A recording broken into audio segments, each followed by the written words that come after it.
Now, what's the latest intel on what Russia plans to do in Ukraine?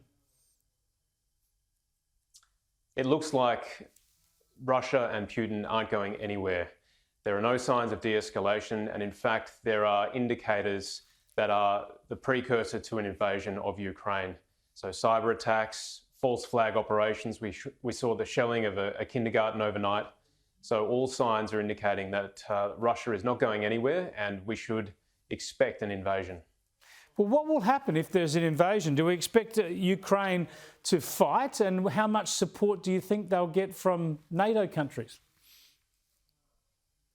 Ukraine is a sovereign country, and they are entitled to defend themselves.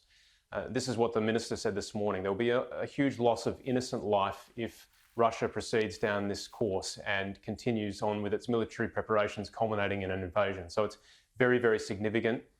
This is a challenge for NATO and Western Europe.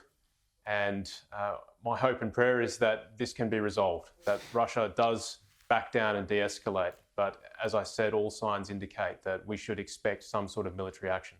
Yeah, it is tragic, but it also has repercussions for our region, because there's a lot of focus now on this new cosy relationship between Vladimir Putin and Xi Jinping.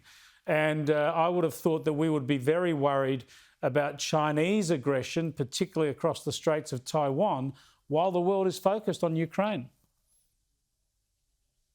That's right. We saw on the 4th of February the summit between Putin and Xi Jinping in Beijing, just as the Winter Olympics kicked off. There was a 5,000-word memorandum released, which was a document detailing their mutual interests and how they were going to support each other across a range of areas.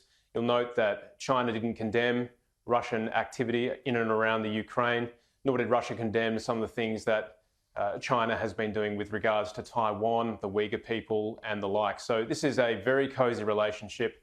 It's designed to sap and undermine Western strategic strength. So what happens in Eastern Europe is absolutely critical and will definitely bleed over into the Indo-Pacific. The US has been the backbone of world security for the last 80 years. They've underwritten world security through naval power.